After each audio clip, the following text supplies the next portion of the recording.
예레미야 36장은 예레미야를 통해 주신 예언의 말씀이 담긴 두루마리에 대한 말씀입니다. 먼저 1절의 말씀입니다. 유다의 요시야 왕의 아들 여호야김 제4년에 여호와께로부터 예레미야에게 말씀이 임하니라. 이르시되 요시야 왕의 아들 여호야김 제4년에 하나님의 말씀이 예레미야에게 임했습니다. 당시 바벨론의 느부갓네살 왕이 유다를 쳐들어왔을 때 여호야김이 애국과 연합군을 형성하여 갈그미스에서 큰 전투를 했던 해입니다. 이 전투에서 바벨론이 대승을 거두면서 애굽은 급격히 몰락하게 되었고 유다도 큰 위기에 직면하게 되었습니다. 또한 해안 평지의 아스그론이 바벨론 군대에게 점령당했다는 소식이 예루살렘에 전해졌습니다. 온 백성들이 불안하여 성전 마당으로 모여들어 국가의 미래에 대해 책임 있는 지도자들의 말을 원하고 있었고 하나님께서 주시는 어떤 위로의 말이라도 듣기를 바라고 있을 때였습니다. 그러나 예레미야는 여호야김 왕에게 반갑지 않은 사람이었습니다. 그래서 이미 성전 출입을 금지시킨 상태였습니다.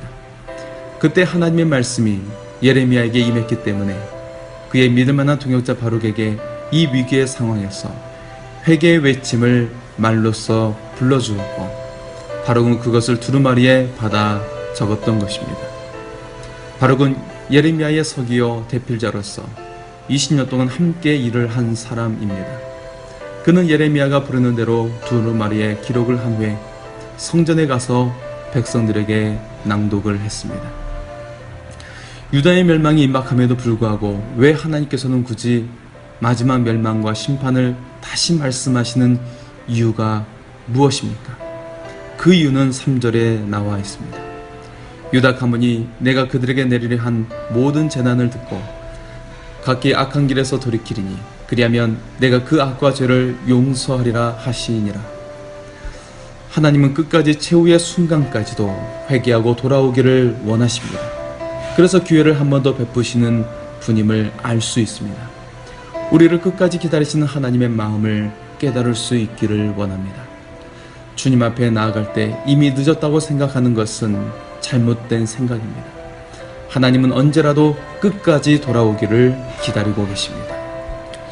유다 백성들은 이미 금식이 선포되어 있었기 때문에 성전에 모인 사람들은 모두 금식하고 있었습니다.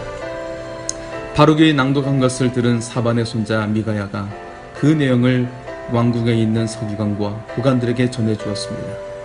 왜냐하면 그것은 엄중한 유다의 심판을 예언한 것이고 이 위기의 상황에서 백성들이 더욱 크게 요동하게 될 것이기 때문이었습니다. 이에 놀란 서기관과 정부의 고관들이 그 글의 출처를 묻자 바룩은 예레미야가 불러준 것을 받아 적은 것이라고 밝혔습니다.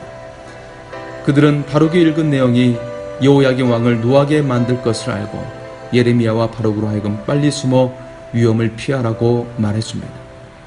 그들은 왕에게 진실을 말할 수 있는 용기가 없었지만 예레미야의 예언이 진실하다는 것을 알았습니다. 그래서 그 예언의 내용을 왕에게 전달할 수 있는 기회를 만듭니다. 그리고 예언자 예레미야와 그 동료 바룩을 피할 수 있게 도와준 것입니다. 그리고 예레미야가 보낸 예언의 두루마리를 여호야김 왕 앞에서 낭독합니다.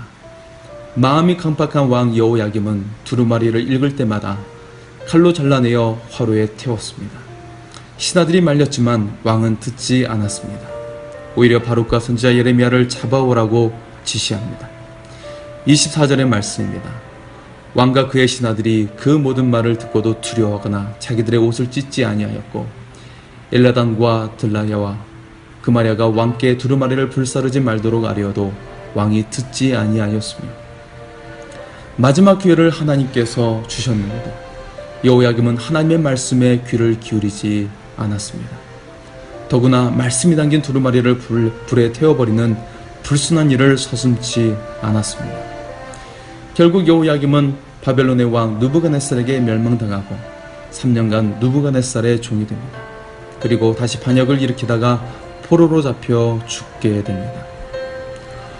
완악했던 여호야김이었지만 그의 아버지는 달랐습니다. 곧 그의 아버지 요시야 왕은 성전을 수리하다 발견한 성경의 두루마리를 밤늦게까지 읽고 침상에서 회개했습니다. 요시야 왕이 나라를 다스리는 동안 타락한 백성들과 국가의 관행을 정리하고 고치는 개혁을 단행했습니다. 열왕기상 22장에 하나님의 말씀을 소중히 여기고 따르려 했던 요시야 왕은 하나님 보시기에 모든 일을 정직히 행하고 좌로나 우로나 치우치지 않은 왕이었다고 성경은 평가합니다. 아버지와 아들이 똑같은 성경 두루마리를 읽었지만 정반대의 반응을 보인 것입니다. 요야김 왕이 두루마리를 불태웠지만 하나님의 말씀이 다시 예레미야에게 임합니다. 하나님은 다른 두루마리를 가지고 다시 예언을 기록하되 더 엄중한 심판의 내용을 덧붙여 기록되었고 그 예언은 그대로 이루어지게 됩니다. 30절과 31절의 말씀입니다. 그러므로 여호와께서 유다왕 여호야김에 대하여 이와 같이 말씀하시니라.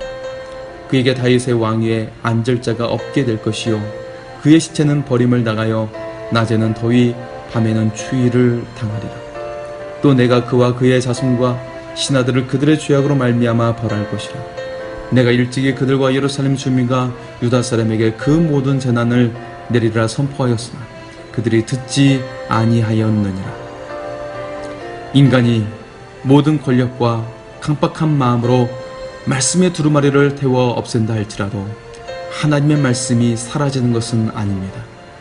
오늘 우리에게도 하나님께서 생명의 말씀으로 권면하시며 돌이킬 수 있는 새로운 기회를 주실 때 겸손하게 그 말씀을 받을 수 있기를 소원합니다. 하나님의 말씀에 순종함으로 우리에게 닥친 환난을 면하고 회복의 기회를 얻고 하나님의 은혜를 입는 믿음의 사람이 되기를 소원합니다. 하나님께서 여러분을 사랑하십니다.